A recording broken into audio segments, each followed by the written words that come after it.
Hello दोस्तों, कैसे हो? आपका स्वागत है त्रिपाण स्टडी सेंटर में। आज जो हम करने जा रहे हैं सोशल साइंस यानी सामाजिक विज्ञान, जो कि काफ़ी महत्वपूर्ण टॉपिक है। इस पे हम हर एक विषय पे जो है विस्तार पूर्वक चर्चा करेंगे और हर एक पहलू पे प्रकाश डालने की कोशिश करेंगे। चलिए देखते हैं हमारा आज टॉपिक क्या है। भारत में वैदिक काल। देखिए, भारत में किस प्रकार की जो वैदिक काल हुए और वैदिक काल में देखा जाए तो किस किस चीज़ का जो है उदय हुआ और क्या महत्वपूर्ण था, तो इसके बारे में हम विस्तार पूर्वक चर्चा करेंगे और हर एक पहलू पर जो है नज़र डालेंगे। तो आप इसी तरह बने रहे त्रिपाण स्टडी सेंटर के साथ। तो देखा जाए भारत में वैदिक काल, तो वैदिक काल किस प्रकार की थी? कहते हैं प्राचीन भारतीय इतिहास में एक नए चरण की शुरुआत वैदिक युग से ही होती है। यानी नए जो है चरण की शुरुआत देखा जाए तो मैक्सिमम वैदिक युग से ही हुई है, जिसका आरंभ करीब जो देखा जाए तो 1500 ईसा पूर्व भारत में आर्यों के आगमन से ही हुआ। यानी भारत में आर्यों के आगमन से ही वैदिक काल का जो है शुभ आरंभ हुआ। और ये काफ़ी महत्वपूर्ण क्वेश्चन आ जाता है कई भी एग्जाम के अंतर्गत। और यह युग लगभग 1000 वर्ष का था। यानी 1000 वर्ष का जो है ये युग माना गया वैदिक काल, जिस दौरान कई आर्थिक, सामाजिक और धार्मिक परिवर्तन देखने को हमें समाज में मिले। आर्थिक, सामाजिक और आर्थिक परिवर्तन, इसलिए वैदिक युग को जो है बराबर अवधि के दो कालों में विभाजित किया गया जाता है। एक पूर्व वैदिक काल है का नाम दिया गया और दूसरा जो था उत्तर वैदिक काल, जो कि काफ़ी महत्वपूर्ण यहाँ पर बात आता है। यदि हम बात करें पूर्व वैदिक काल की, तो जो कहते हैं पूर्व वैदिक काल की जानकारी मुख्यतः हमें जो है ऋग्वेद से ही मिलती है। ऋग्वेद में जो है पूर्व वैदिक काल के बारे में सारी इन्फॉर्मेशन जो है गिवन है, जो कि प्रथम वेद माना गया है। यानी आपके लिए यूपीएससी के एग्ज़ाम के लिए भी ये क्वेश्चन आ जाता है कि जो है प्रथम वेद कौन से हैं, तो प्रथम वेद जो है ऋग्वेद है। और ऋग्वेद जो है किस काल अवधि में थी, तो पूर्व वैदिक काल में इसका जो है मुख्य विशेषता मिली है। और इस काल के लिए जब वैदिक कबीले पंजाब, अफगानिस्तान सहित भारतीय उपमहाद्वीपों के उत्तर पश्चिम भाग में रहते थे। हमारे पास कोई खास जो है प्राथमिक प्रमाण इसके नहीं है, लेकिन कहते हैं काफ़ी महत्वपूर्ण भी है। यह शायद इसलिए है क्योंकि ये पूर्व वैदिक लोग प्रायः घुमंतरू जीवन व्यतीत किया करते थे। यानी ये जो होते थे घुमंतरू होते थे, एक जगह टिक के अपना जीवन यापन नहीं करते थे, समय के अनुसार वो घूमते ही रहते थे और किसी एक जगह पर लंबे समय के लिए नहीं टिकते थे। तो ये काफ़ी महत्वपूर्ण है कि पूर्व वैदिक काल के लोग जो होते थे घुमंतरू किस्म के होते थे। उनकी अर्थव्यवस्था मुख्यतः पशुपालन पर ही आधारित होती थी। यानी वो पशुपालन करने में काफ़ी सक्षम थे। मवेशी पालन आजीविका का मुख्य साधन हुआ करता था उस समय, किंतु घोड़ों, बकरियों और भेड़ों का भी काफ़ी उस समय महत्व था। यानी उस समय घोड़े, बकरियों और भेड़ों का काफ़ी उनके जीवन में बहुत ही महत्वपूर्ण स्थान हुआ करता था। थोड़ी बहुत खेती भी की जाती थी, जो कि काफ़ी महत्वपूर्ण था। समाज की इकाइयाँ भी परिवार, कुल और कबीला जन के रूप में उस समय विद्यमान थी। जाति प्रथा उस समय नहीं थी, क्योंकि जाति प्रथा होने का यहाँ पर हम कोई संकेत हमें नहीं मिला है। कबीलों का मुखिया राजा कहलाता था और देवी देवताओं की पूजा भी की जाती थी, जिसमें सबसे प्रमुख जो उस समय देवी देवता होते थे पूर्व वैदिक काल में, वो इंद्र होते थे। तो ये काफ़ी महत्वपूर्ण जो है एग्जाम भी से, कोई भी एग्जाम भी से इम्पोर्टेंट है कि पूर्व वैदिक काल में मुख्य देवता कौन थे, तो इसका साफ आंसर है इंद्र थे। ठीक है ना, यानी जो है इंद्र देवता को जो है पूजा की जाती थी, जो रेन के लिए उत्तरदायी होते थे। उसके पश्चात आता है उत्तर वैदिक काल के बारे में हमें काफ़ी अधिक विस्तार से जानते हैं, जिसके लिए हमारे स्रोत्र है विशाल उत्तर वैदिक साहित्य में प्रचुर पुरातात्विक सामग्री जो है विद्यमान है।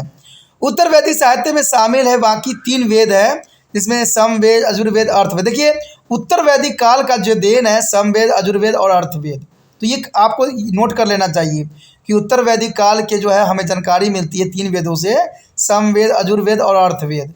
कहते हैं चारों वेदों के ऊपर रचे गए ग्रंथ, यानी कि ब्राह्मण, अरण्यक और उपनिषद, तो ये काफ़ी महत्वपूर्ण था। इस काल के जो है ढेर सारी जगहों की भी खुदाई हुई और हर जगह एक खास किस्म के जो है विद्रभांड मिलते हैं, जिन्हें हम चित्रित जो है घूसर यानी वुंद्रभांड, अंग्रेजी में हम इसको पेंटेड ग्रे वॉर्ड भी कहते हैं। इसलिए इस स्थलों को जो है जो दृश्य यानी PGW स्थल भी कहते हैं, जो काफ़ी महत्वपूर्ण रहता है।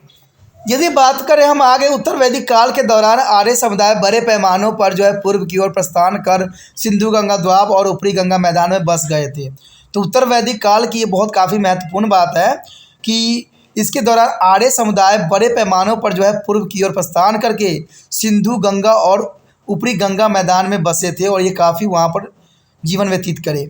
इस काल के अंत में जो है पूर्व दिशा की और आगे 3 राज्यों की स्थापना भी की गई, जो कि काफ़ी महत्वपूर्ण थी।